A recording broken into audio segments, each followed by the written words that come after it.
আসসালামু আলাইকুম।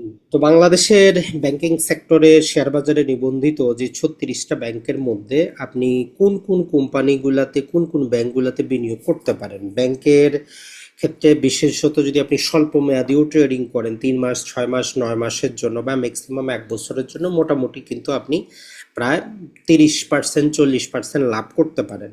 কিন্তু আপনি যদি খারাপ ব্যাংকগুলোতে ক্রয় করেন তখন কিন্তু আপনার সমস্যা হয়ে যাবে। তো এর জন্য আজকের ভিডিওতে আমরা ব্যাংকিং এর ক্ষেত্রে ব্যাংকিং এর শেয়ারগুলো কিভাবে আপনি যাচাই করবেন, কারণ অন্য শেয়ারের চাইতে ব্যাংকিং এর শেয়ার যাচাই করার পদ্ধতিটা কিছুটা ভিন্ন। আর এরা চাইলেও কি করতে পারে না, নিজেদের মতো করে ডিভিডেন্ড দিতে পারে না, নিজেদের মতো করে চলতে পারে না, এদের একটু ছোটা রেস্ট্রিকশন আছে। তো এখন আমরা দেখার চেষ্টা করি বাংলাদেশের যে 36টা ব্যাংক আছে এগুলা থেকে আমরা 60টার মতো ব্যাংক আপনি চাইলে কি করতে পারেন, এগুলাতে বিনিয়োগ আপনি করতে পারেন। এগুলা চাইলে আপনি 1 বছর মেয়াদে করতে পারেন, 2 বছর মেয়াদে করতে পারেন। তবে কেনার সময় একটু সচেতন হয়ে কিনতে হবে। 1 নম্বরে ব্যাংকিং এর ক্ষেত্রে আমরা শুধু আরওইটা দেখবো, আর আরওইটা আপনি 1 বছরের দেখবেন না, কমপক্ষে 5 বছরের অ্যাভারেজ আরওই যাতে 12%-এর কি থাকে, কমপক্ষে 12% থাকে, 12%-এর বেশি হইলে আরো ভালো। তাইলে 1 নম্বর হচ্ছে যে টোটাল ব্যাংকটা আপনি কিনলে যদি 100 কোটি টাকা দিয়ে কিনতেন, তাইলে বছরে যাতে সে আপনারা 12 কোটি টাকা বা তার বেশি ইনকাম করে দেয়। তো এটা হচ্ছে আরওই।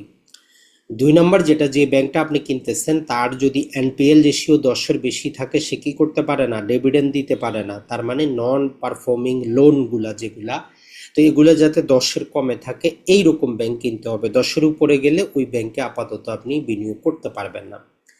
এরপরে তার ইপিএস বৃদ্ধি, আপনি যেহেতু শেয়ার কিনবেন, এক একটা শেয়ার কিনবেন, গড়ে গত 5 বছরে যাতে তার ইপিএসটা পজিটিভ থাকে, অ্যাটলিস্ট 2, 3, 4%, যত পার্সেন্ট বেশি হবে তত ভালো, তবে কমপক্ষে যাতে 4% থাকে, এইরকম একটা চিন্তা ভাবনা করে ব্যাংকের শেয়ারগুলো কিনবেন। এরপরে আপনার ব্যাংকটা যদি লোন বেশি দিতে পারে, শাখা খোলে, তাইলে সে ইনকাম বেশি করবে, যেমন রেভিনিউ বাড়বে, সেল বাড়বে, তো সেটাকে ব্যাংকিং এর শেয়ারে আমরা বলতেছি যে লোন গ্রোথ যাতে কমপক্ষে 8% থাকে, কারণ দ্রব্যমূল্যের ঊর্ধ্বগতি 8%। এখন এটাকে কাভার করার জন্য সে যদি লোন বাড়াইতে না পারে, সে কিন্তু চাপে পড়বে। এরপরে চলে আসি গত 5 বছরের ডিভিডেন্ড, যদি ডিভিডেন্ড কমপক্ষে গত 5 বছরে তার ডিভিডেন্ডগুলো যাতে 2% করে সিএজিআর বৃদ্ধি পায়, কারণ ডিভিডেন্ড দিন শেষে আমরা কি পাবো, ডিভিডেন্ডটাই পাবো, সেটাই যদি না দেয় লাভটা তো নাই। এরপরে পে আউট রেশিওটা বাংলাদেশের ক্ষেত্রে খুবই কম। বাংলাদেশের ব্যাংকিংয়ের ক্ষেত্রে আমরা যদি দেখি পে আউট রেশিওগুলো সবচেয়ে কম। তবে কমপক্ষে যদি আমরা দেখার চেষ্টা করব যে যাতে 10%-এর বেশি হয়, 10%-এর কমে হইলে ওইটা নিব না। আর ডিভিডেন্ড ইল্ডটা আমরা হিসাব করব যাতে অন্তত 1%-এর বেশি থাকে, 1%-এর কম হইলে ওইটা আমরা নিব না। আর মার্কেট ভ্যালু যেটা, সেটা হচ্ছে যে মার্কেট ক্যাপ আর অবশ্যই যাতে 15 বিলিয়নের উপরে থাকে, কারণ বেশি ছোট ব্যাংক নিলে যেটা হবে বন্ধ হয়ে যাইতে পারে। আর অতি সচেতনতার জন্য আমরা প্যাগ রেশিওটা ব্যবহার করব, যদি দেখি যে কোনো শেয়ারের পি রেশিওটা বেশি হচ্ছে তাহলে কিনা ঠিক হবে কিনা। যেমন ব্র্যাক ব্যাংক স্বাভাবিকভাবে দেখলে অতি দামি, কিন্তু আপনি প্যাগ রেশিও দ্বারা দেখলে দেখবেন যে একের কমে আছে, তার মানে এখনো সস্তা। এটা হচ্ছে যে তার যেমন ইনকাম হচ্ছে তেমন তার গ্রোথও হচ্ছে। আর পি রেশিওটা আমরা ব্যাংকিং সেক্টরের বাংলাদেশের 9 পর্যন্ত, তাই 9-এর উপরে আমরা যাওয়ার চেষ্টা করব না, 9-এর উপরে গেলে প্যাক রেশিওটা দেখার চেষ্টা করব।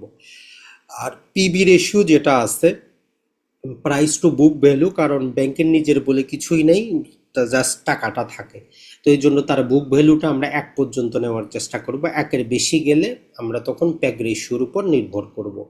তো এই যে 11টা যদি আমরা কোনো একটা শেয়ারের মধ্যে দিই, তখন আমরা দেখি যে আমরা মোটামুটি এখানে 6টার মতো ব্যাংক পাচ্ছি। একটা হচ্ছে BRAC bank, prime bank, Uttara bank, এরপরে পাচ্ছি আমরা ইবিএল, পূর্বালী, আর হচ্ছে যে আমাদের সিটি ব্যাংক। এই টোটাল 6টা ব্যাংকেই এই ক্রাইটেরিয়াগুলো ফুলফিল করতেছে। তো এটা মোটামুটি এগুলো অতীত ডাটার উপর।